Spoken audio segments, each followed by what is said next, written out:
sekarang kita kan harus tanya ke yayasannya kenapa. Tapi kalau kita lihat dari riwayatnya, memang ada beberapa kejanggalan kan. Lalu akhirnya terjadi lagi keributan. Apakah gara-gara keributan itu akhirnya tambah ragu-ragu apakah akan saya berikan atau tidak saya berikan. Tapi kalau kita lihat, kenapa kok yayasan gitu? Ini hanya perkiraan ya. Jadi dari awal kan ada suatu masalah bahwa memang anak buahnya pun juga ya melihat dia sebagai orang yang sangat temperamental. Karena itu sampai disiram air keras. Tapi itu beberapa anak buah, bukan hanya satu. Lalu kita lanjutkan berikutnya. Kenapa kok tidak cepat-cepat berobat? Kan uangnya sudah diberikan. Kok dipakai untuk keperluan lain? Lalu berikutnya lagi, mau bunuh diri, mau pakai pengacara, macam-macam kan. Jadi sekarang yang jadi tanda tanya adalah dengan adanya bunuh diri, dengan adanya riwayat yang kurang begitu baik, apakah tidak diperlukan untuk berobat? Jadi untuk dicek ada apa. Kalau orang sudah mau bunuh diri, kan mestinya dicek kejiwaannya. Kalau misalnya itu dicek kejiwaannya, baru kita tahu bagaimana. Apakah dia lakukan dengan suatu kesengajaan atau secara tidak sadar, atau dia terlalu bimbang. Kalau dilihat kan terlalu bimbang dalam penentuan itu, tiap kali berubah-ubah terus. Jadi itu yang nanti akan menentukan. Tapi dari segi donaturnya sebaiknya secepatnya ditentukan. Tapi seandainya nanti ada hal yang menyangkut kejiwaan, di mana akhirnya dia sebetulnya ya memang agak terganggu, mau diapakan?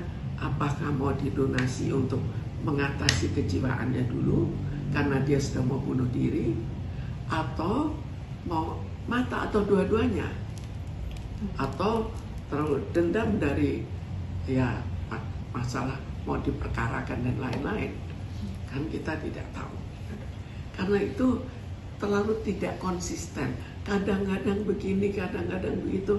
Ada apa dengan jiwanya? Itu yang kita pikirkan. Dan untuk memastikan sebaiknya dengan adanya bunuh diri itu ya berobat, dilihat, pengecekan lah.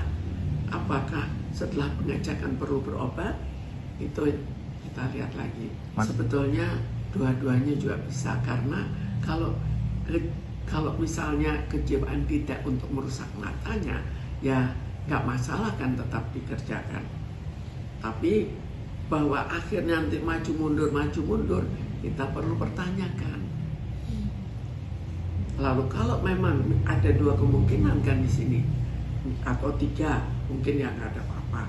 Tapi kalau misalnya memang ada gangguan dalam kejiwaannya, dan gangguan itu bukan gangguan karena jahat, tapi lebih gangguan karena terus saja terombang-ambing jiwanya, apakah dari donaturnya mau memberikan lagi, memberikan untuk sekaligus mengatasi kejiwaannya dan juga mengatasi matanya.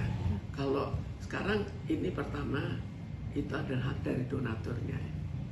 Tapi kalau sekarang, kalau misalnya sudah ditentukan bagaimana dengan Agus, kita lihat kejiwaannya.